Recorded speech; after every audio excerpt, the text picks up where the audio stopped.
Hello and welcome all to the session of Chemistry of Amino Acids.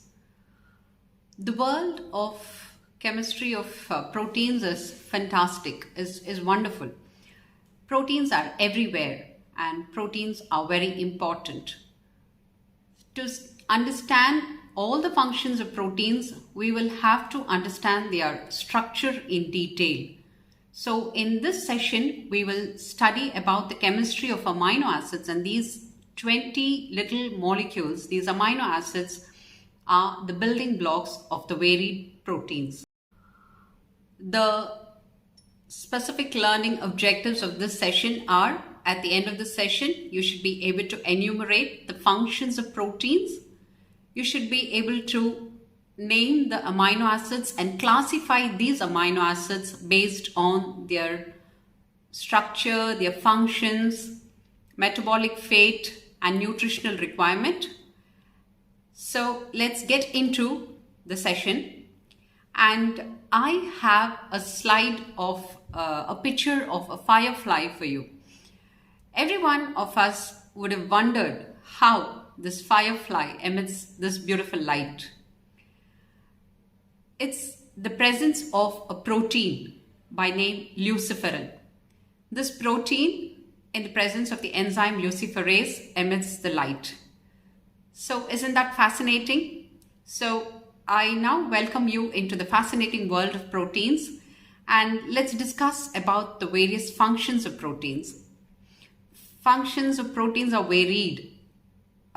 In fact, we have three major macromolecules in our body: carbohydrates, proteins, and lipids. Of these, proteins are very important. And the word protein comes from the Greek word proteos, which means primary or of foremost importance. So having said all this, let's get into the structure of amino acids. Beginning from the luciferin that emits light in the firefly to hemoglobin in our red blood cells, proteins have a varied functions. And in fact, based on these functions we can classify them. We first look at the catalytic proteins. Catalytic proteins are our enzymes. Enzymes, as we all know, are catalysts for taking the reaction forward. And structural proteins are collagen, elastin, keratin that's present in the hair. And we have the contractile proteins, namely actin and myosin, which are present in the muscles. And transport proteins, hemoglobin, myoglobin, and transferrin. You just see a picture of hemoglobin molecule that's present in the RBC. That is the tetramer of protein. And this tetramer of protein is made up of several amino acids. And you have the regulatory proteins or hormones, insulin. Insulin, as we all know, is the most important hormone in maintaining the blood glucose level at the optimum levels. And you have growth hormones. You have the genetic proteins, namely histones, and protective proteins, namely immunoglobulins, interferons, and clotting factors. Now, let's get into the general structure of a amino acid. So these amino acids are 20 in number, and each of these amino acids is held with another by a bond called the peptide bond, and a series of these amino acids held together by the peptide bond gives us the protein. So look at the structure.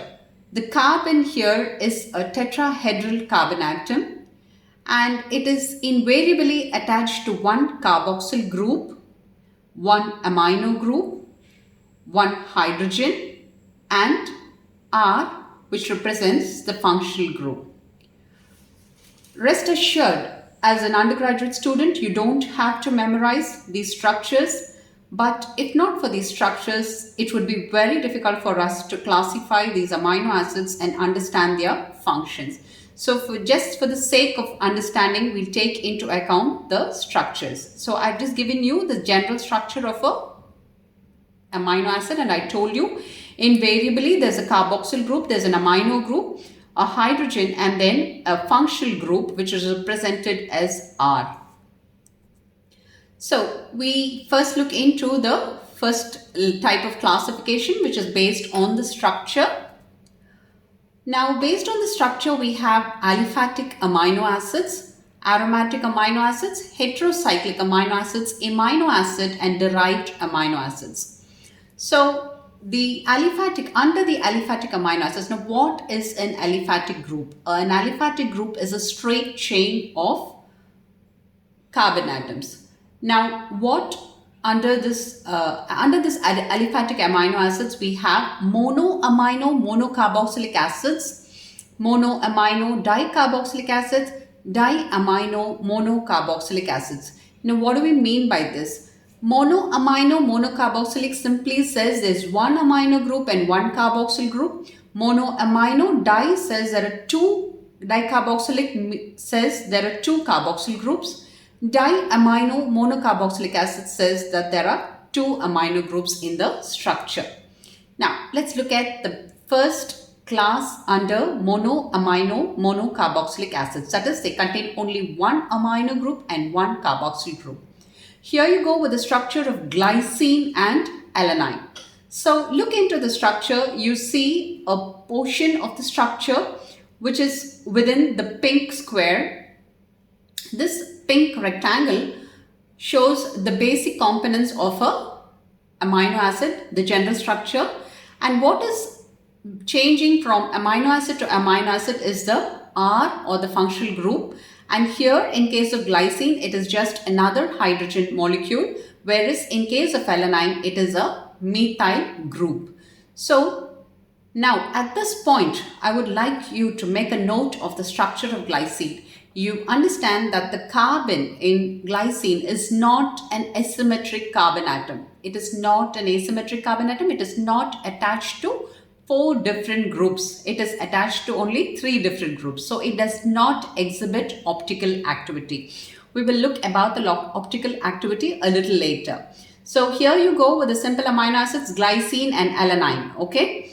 Next, we have the branch chain amino acids. In case of the branch chain amino acid, the functional group R is a slightly elaborate chain of methyl groups. Okay, so we have under this valine, leucine, isoleucine. So valine, leucine and isoleucine are the 3 branch chain amino acid. They also come under the class of the monoamino monocarboxylic acids. The next we have is the hydroxy amino acid.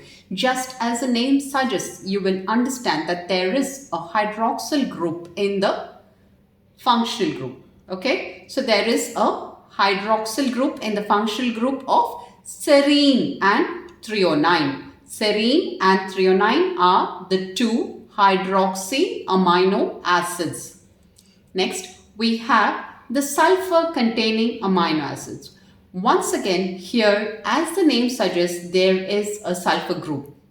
You see amino acids cysteine and methionine. Cysteine has a functional sulfhydryl group in its functional group, and here in methionine it has a thioether sulfur group. So just look at the structure of methionine, you will be able to appreciate it has more methyl groups.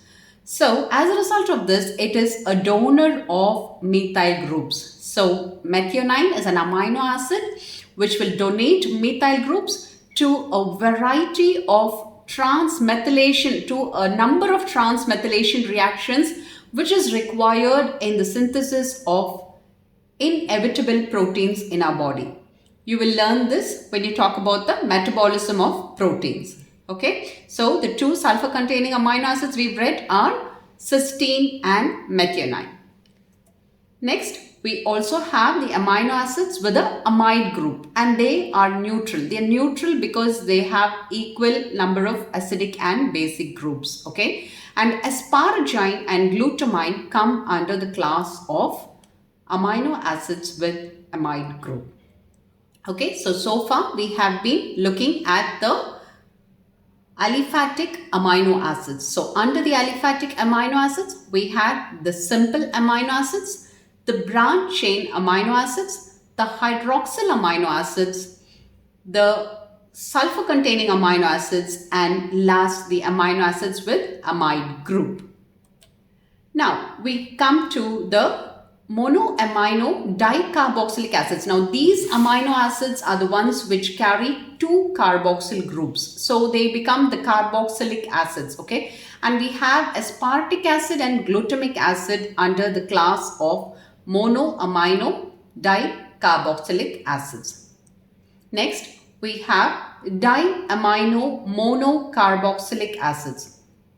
In this diamino monocarboxylic acids, what you see is more of the amino group, and they also, because of the virtue of having more amino groups, they are under the class of basic amino acids. Remember, lysine and arginine are two basic amino acids which also fall under the class of diamino monocarboxylic acids. Now we come to the second group of classification based on the structure, and that is the aromatic amino acids. As the name suggests, and as you look into the structure, you will understand that there is a benzene ring in the structure of these amino acids. We have phenylalanine and tyrosine under the aromatic amino acids. They carry a 6-carbon benzene ring in their structure. Next we have the heterocyclic amino acid. Now this heterocyclic amino acid has an indole ring, and the amino acid that I'm talking about now is tryptophan. Tryptophan comes under the class of heterocyclic amino acids, and it could also be considered as an aromatic amino acid because of virtue of the presence of the benzene ring. So you see that there is a benzene ring and a different ring here. It's the indole ring. That is why it is put under the class of heterocyclic amino acids too. And mind you, tryptophan is the heaviest of the amino acids. A small point for you to note here is that tryptophan is the heaviest amino acid.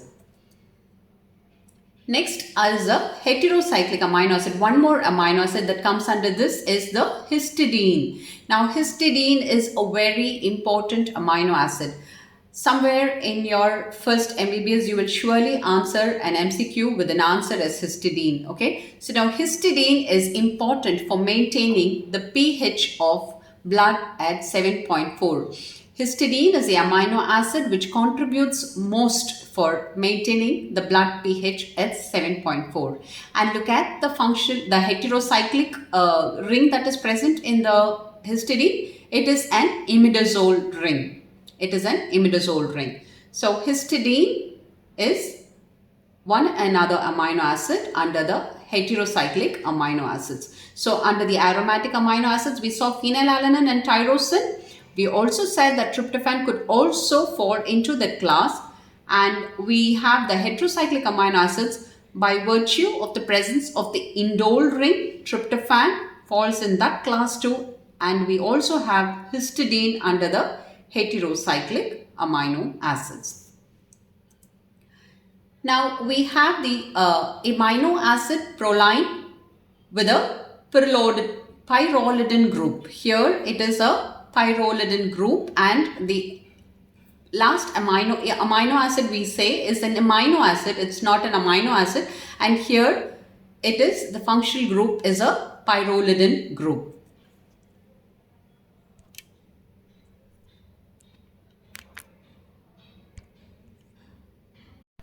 After classifying the amino acids based on the structure, let's move on to the classification of amino acids based on the polarity of their R groups, that is the functional group. Now you have a class of amino acids which are non-polar or hydrophobic, and a class which is polar or hydrophilic. Okay, so you have alanine, isoleucine, leucine, methionine, phenylalanine, proline, tryptophan, and valine under the amino acids with non-polar or hydrophobic R group, and under the class of amino acids with polar or hydrophilic but uncharged R groups, you have asparagine, cysteine, glutamine, glycine, serine, threonine, and tyrosine. Now we have the polar amino acids with charged R groups. Under these charged R groups, you have few under the negatively charged R groups as present in aspartic acid and glutamic acid, and you have the polar amino acids with a positive charge on the functional group, and that under that we have lysine, arginine, histidine, which we otherwise call the basic amino acids. So that was a classification based on the polarity. Now we shall look at the classification of amino acids based on the metabolic fate. Now, every amino acid at the end of metabolism results in the formation of either glucose or a ketone body. Now, a glucose is something you all know. A ketone body is something which you may not know at this stage, but trust me, you will very soon hear about the ketone bodies. For now, just remember that amino acids on metabolism can either give rise to glucose or to ketone bodies. Now, under this class, we have either the purely ketogenic amino acids or the amino acids which are both ketogenic and glucogenic, and you have the amino acids which are strictly glucogenic. So, under the purely ketogenic class, we have leucine. And under the class where you have ketogenic and glucogenic amino acids, we have lysine, isoleucine, phenylalanine, tyrosine, and tryptophan. The remaining amino acids all fall under the glucogenic amino acids. So that's the classification based on the metabolic fate. They are either ketogenic, glucogenic, or glucogenic and ketogenic. You have three classes under this. And now comes the most important aspect and now comes most important classification of amino acids based on nutritional requirement. Trust me, all three of us here, you would have surely answered one short note naming these essential amino acids, a question on what are essential amino acids. Even if you don't answer, either your examiner at the exams would ask. So this is very, very important. So you have to memorize the names of these nutritionally important amino acids. Now first of all, let us understand what do we mean by the term nutritionally essential. Now these are our body can synthesize amino acids, but there are a group of amino acids which cannot be synthesized in the body, and they are the essential amino acids. Okay, they cannot be synthesized in the body, and if they are not available, they cannot be growth too. So this is the definition of an essential amino acids, and 8 amino acids are in this category. You have 2 amino acids put into the partially essential category. Now what do we understand by the term partially essential? We can still synthesize these amino acids. We can synthesize these amino acids, only that in the period of recovery from illness or convalescence, you need to supply them in the diet. That is why they are put under a separate class of partially essential amino acids. And then the remaining amino acids will fall under the non-essential amino acids. In other words, we can synthesize these amino acids in our body.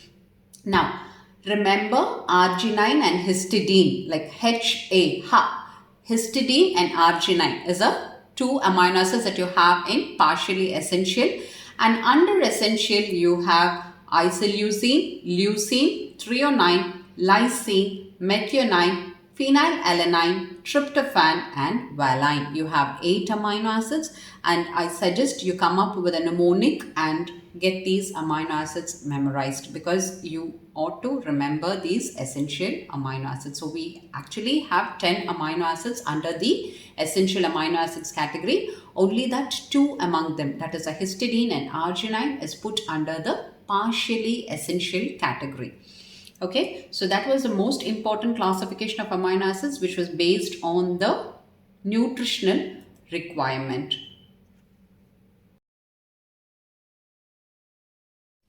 So here we come to the end of this session, and through this session we have understood the various functions of proteins. We've understood the amino acids that go into the making of these proteins, and we've even classified these amino acids. After classifying these amino acids, we get an idea of the various functional groups present in them, and we get kind of familiar with the names of these amino acids. This will facilitate our learning of the structure of protein in detail, which we will see in the coming sessions. Thanks everybody for joining in this session. Thank you.